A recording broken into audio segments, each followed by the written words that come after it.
What's up, everybody? Joe White here. You're looking at a black screen because I don't feel like putting my face on camera. We're going to go over the AEW pay-per-view here, double or nothing. Shit. Revolution. Revolution. It's Revolution, yeah. They went back to Chicago for the 500th fucking time, and the fans were, well, they were AEW fans. Colt Cabana debuted in the dark segment. Everybody says Colt Cabana has signed. He's signed. As far as I know, guys, he can go anywhere he wants. So we have not had confirmation that Colt Cabana is 100% signed to AEW, but he was there. Let's see here. Match number 1 was Dustin Rhodes versus Jake Hager. They had the wife of Hager at ringside. She played a little bit of a role. Still some controversy going on as to whether or not that's his real wife. I don't know. It's none of my business. I don't care. She's had no meddling in this storyline whatsoever, and all of a sudden she pops up at ringside. At least to the best of my knowledge, have they mentioned her on Dynamite at all? Have she been seen in Dynamite at all? Maybe she was seen in that fucking 1-hour countdown show that really you should not have to watch in order to get the full gist of the storylines. But anyway, good little match back and forth here. Glad to see Hagar get the win. It was okay. Should not have been first.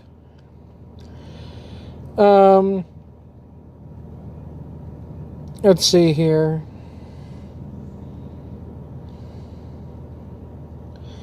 I'm trying to think, was this next? Okay, yeah. Darby Allin versus Sammy Guevara. Good little match here. I'm a huge Darby Allin fan. These two were just doing some crazy shit. And this is what the cruiserweight match would have been in the WCW era.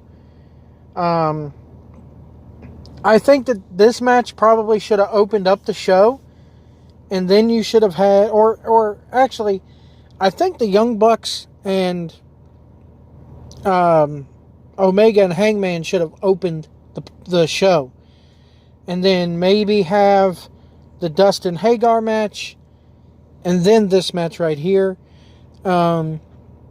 I did not like the overall flow of the show, the overall pacing of the show. Tony Khan, his inexperience with it shined through right here.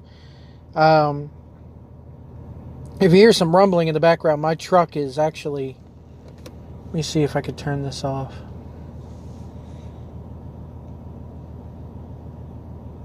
There we go.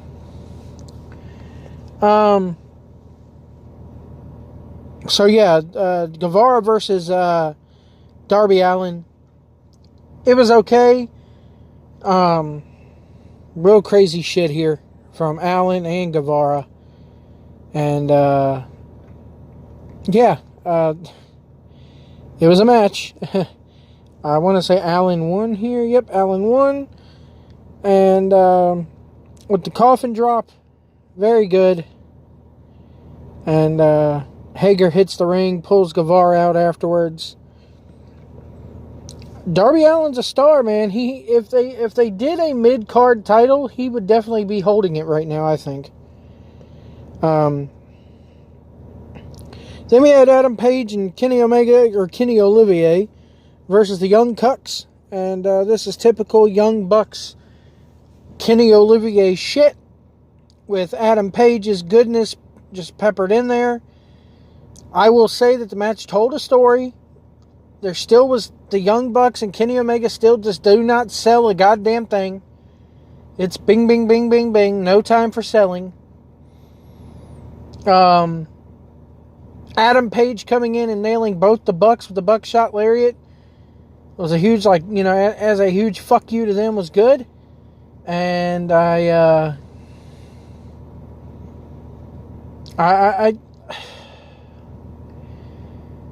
think that, going forward, they teased Adam Page turning.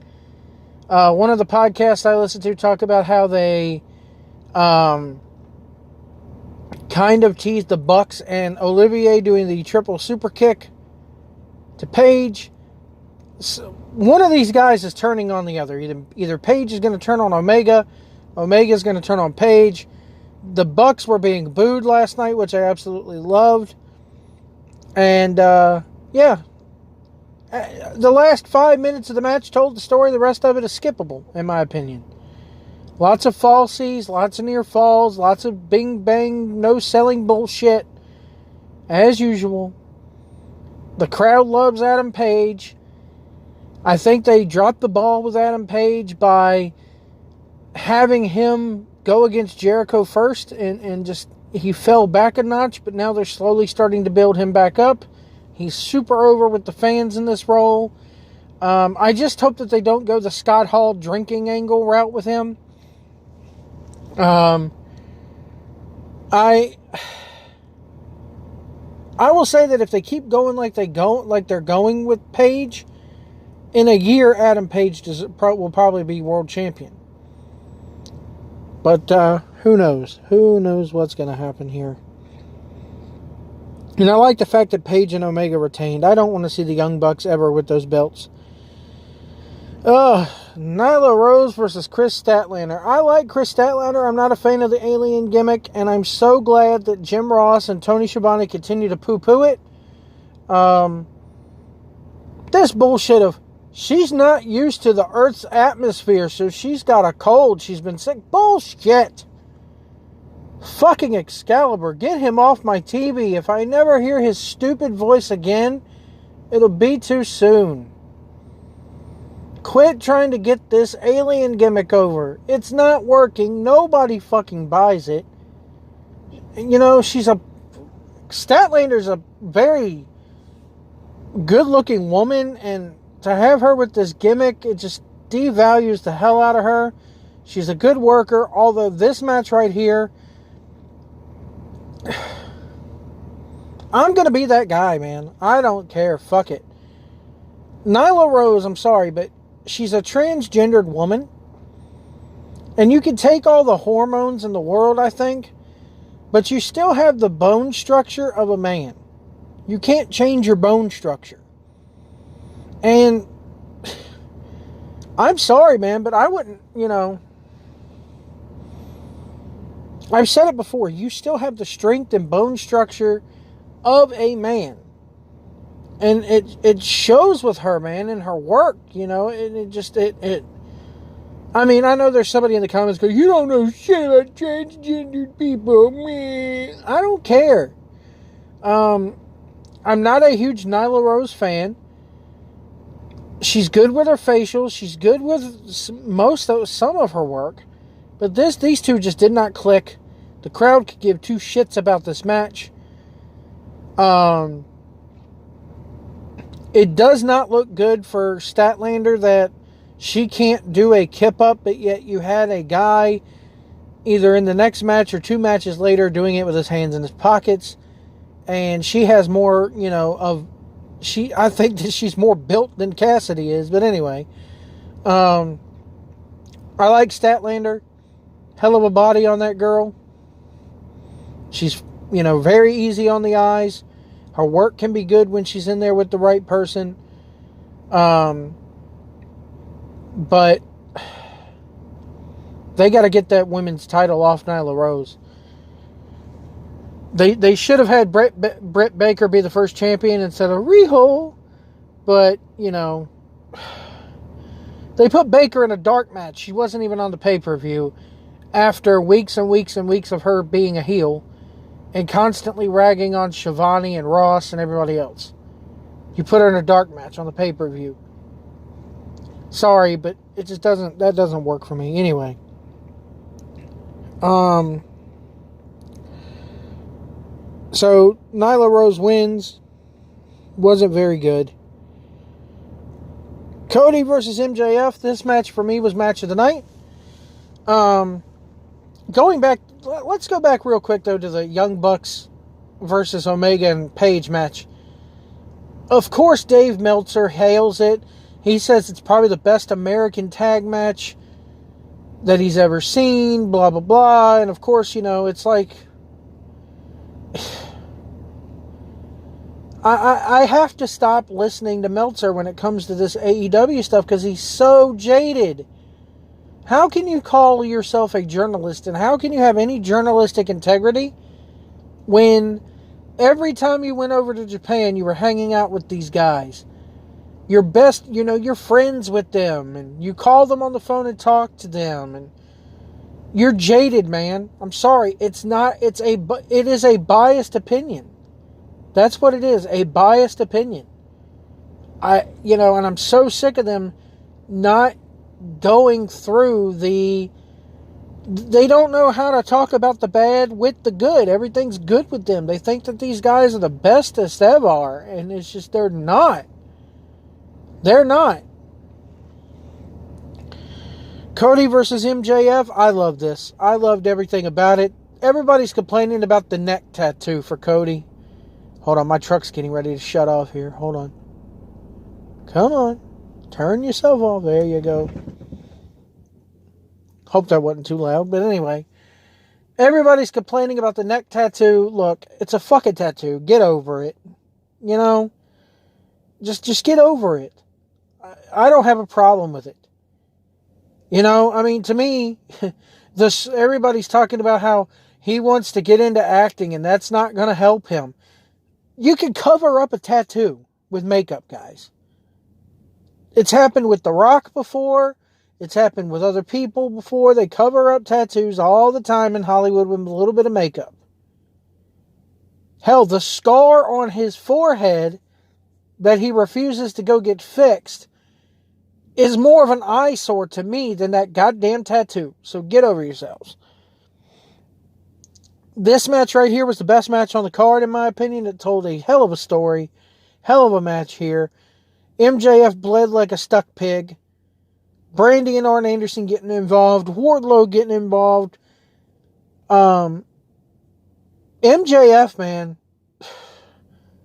He's going to be champion within the next 2 or 3 years. I think Paige is going to be a champion before this guy is. Because this guy has, but if you need another heel champion now that Jericho's gone, MJF is your guy. What I do not agree with is him going into the audience, hitting fans, throwing beer in the faces of fans. Those beers ain't cheap. And you're asking for a lawsuit, first of all, because what if that alcohol gets in someone's eyes and causes damage? They got to put a kind of a leash on this guy and be like, look, we know you want to be a prick.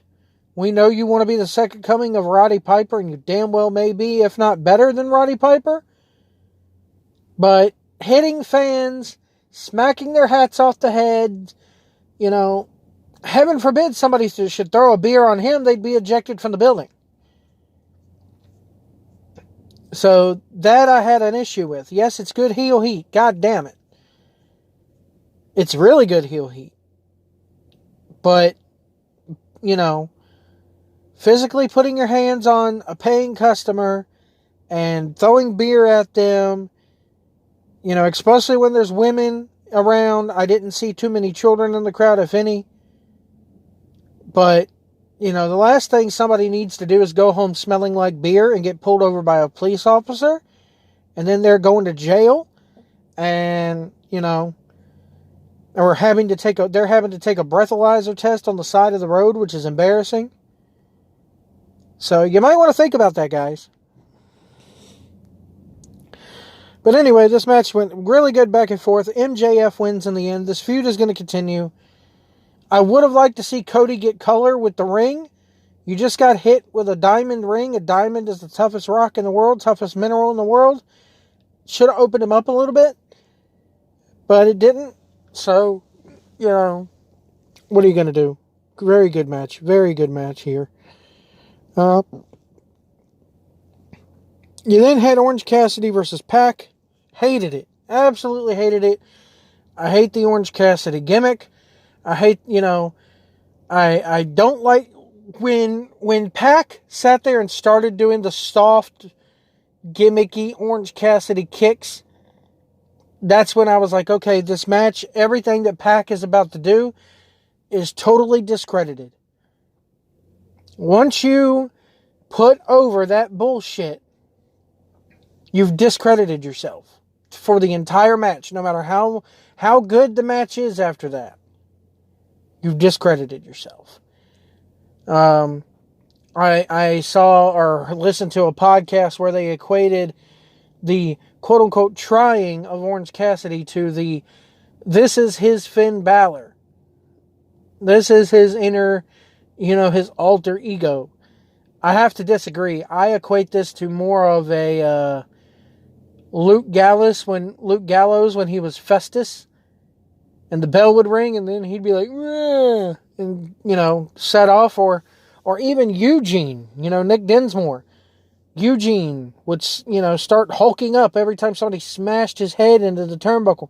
That's what this reminded me of, folks. This wasn't funny. This wasn't cool. The crowd annoyed the piss out of me about this. They acted like a British crowd, and I could not stand it. I didn't like this match at all. Don't have a good thing to say about it at all.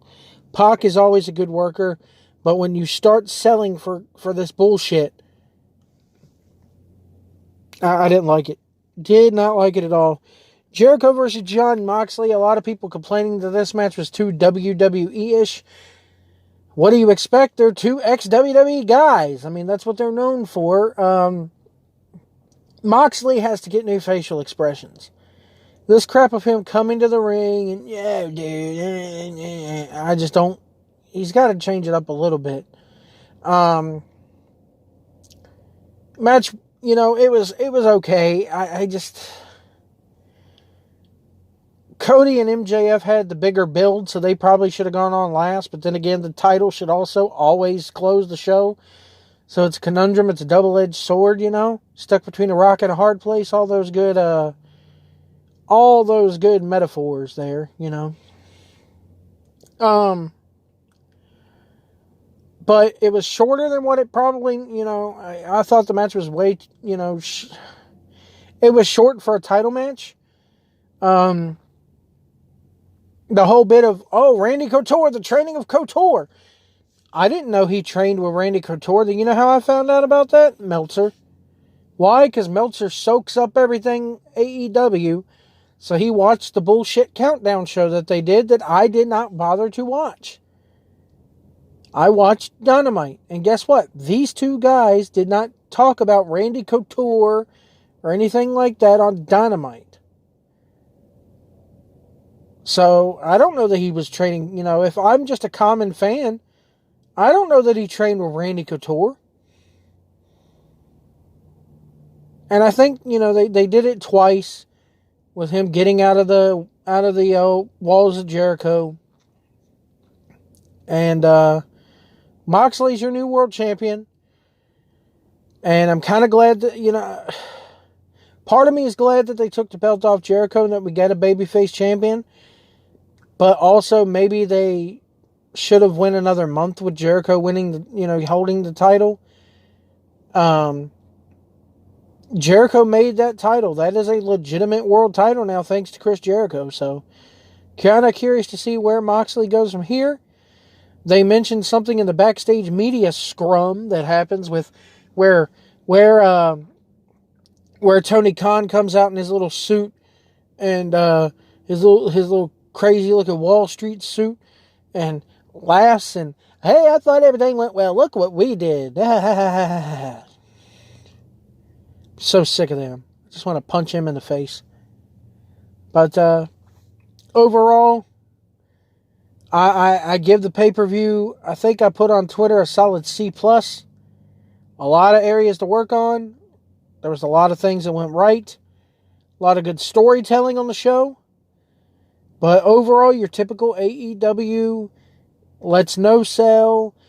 We're trying to be New Japan, but yet it's an American version of New Japan, and if the Young Bucks and Kenny Omega could just sell a fucking move every now and then, we'd be a lot better. That match would have been a lot better. Anyway, folks, I'm going to get off here. We'll see you down the road.